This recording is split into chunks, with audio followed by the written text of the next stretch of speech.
Hello friends, welcome back to Burning Soul Tarot, doing another collective reading for today as the sun enters Pisces.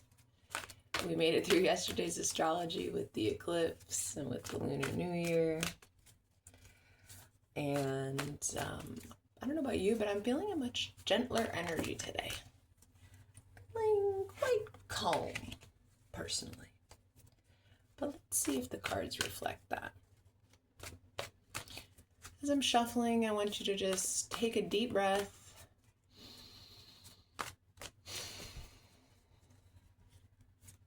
and see what comes through.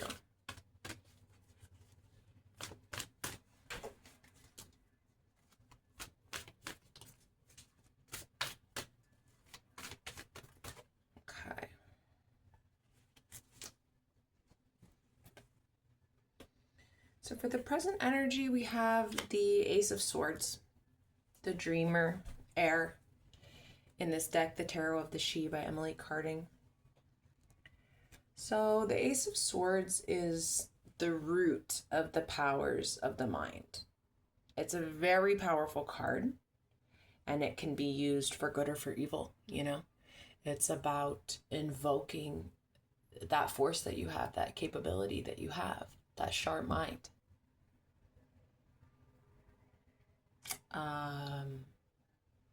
It's a double-edged sword, literally, right? It just depends on how you use it. It could be the sword of justice, under divine authority, or it could be used to inflict punishment and wrath. It's really all on who's using it. That's the present energy. Let's clarify this. We're going to be using the WILDWOOD tarot deck today. Another calming and gentle vibe, hopefully. Let's clarify the Ace of Swords, the present energy, using our mental powers for good or for evil. The Ten of Pentacles came out. Home. That's a beautiful card. That is a beautiful card. And the Queen of Bows, which is the Queen of Wands. We've been seeing her a lot lately. I associate her with the power of fire, but the ability to rule with charm and grace. Again, a little bit more feminine energy, a little bit more gentle. It's probably, I think it's a good sign with the Ace of Swords being tempered by the Queen of Wands. I also think the Ten of Pentacles is a great sign, right? I mean, what do we want? We want those comforting feelings associated with what we know and love, the people we know and love, the places we know and love. Home. We just want to be home. This is the present energy. It is grounded. The Ten of Stones grounds the Ace of Swords. It's grounded, it's energetic. I think this is a great place to be coming from today. So I'm going to sweep these aside. And we're going to look at what is aligning for us. Shuffle once more.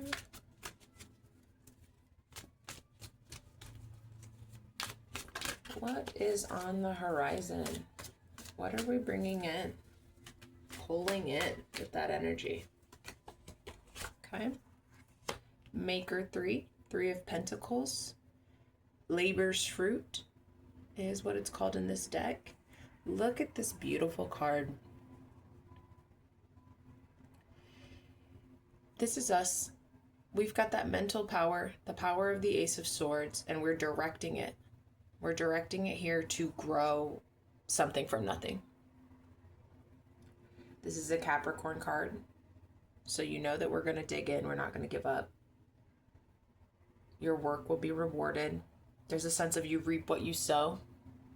Again, hearkening back to this Ace of Swords. You can use it for good or for evil. You reap what you sow. Choose wisely. There's a sense of discipline here, certainly. Focus.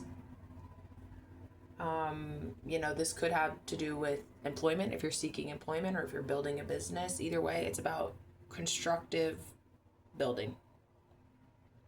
Getting what you want because you've put in the hard work. That's what's aligning for us now. Let us talk to the Wildwood about this. We're building, we're reaping what we sow. What's this? Let's get one more. This was the first one that came out, the Woodward. Need of arrows struggle. Okay.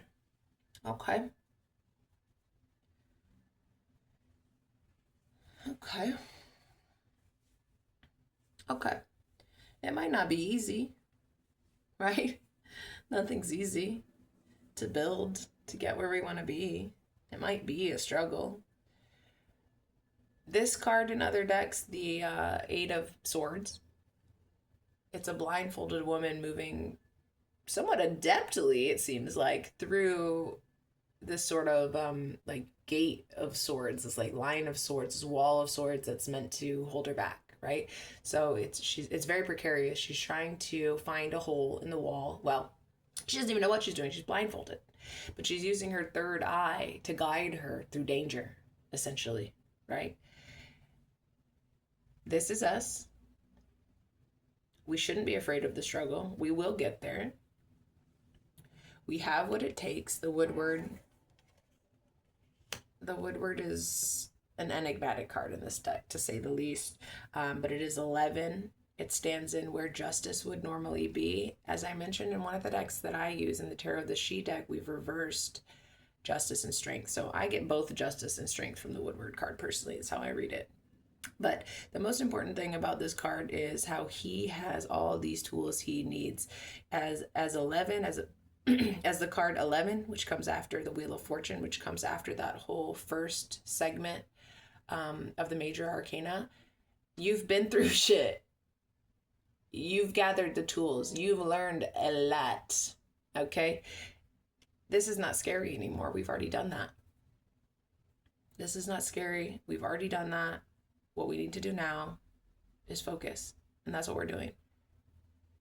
We're not afraid of the struggle anymore. Okay? Okay. So I'm going to pull some cards for guidance then.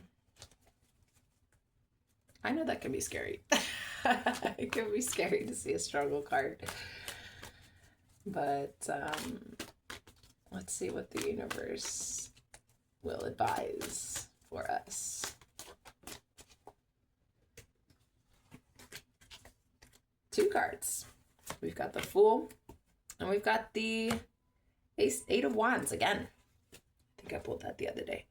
These cards go perfect together. I love these cards. The Fool, of course. I don't think too much. Just do it. Just take the leap. You know somewhere deep inside that you have everything that you're going to need. You already know the ending of the story before it even begins. But you can't accomplish anything if you don't take that first step. And the Warrior 8, the Eight of Wands, I think reinforces this idea, because to me, this card is all about the universe stepping in, sweeping you up off your feet, and taking you in that direction. So you take one step and then the universe picks you up and moves you 1,000 yards further, right, than you could have ever imagined. Crowley calls this card swiftness. Again, it gives us this idea that whatever we're seeking, it could happen faster than you think. Once you take that step, it could happen faster than you think. Let's see what the Wildwood wants to say about this.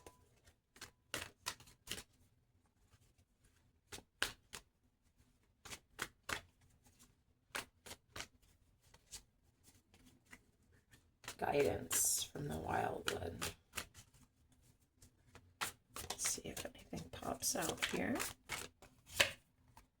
Seven of Vessels, Mourning. Yeah, that's Seven of Cups. Seven of Cups is always a good reminder, a good warning. To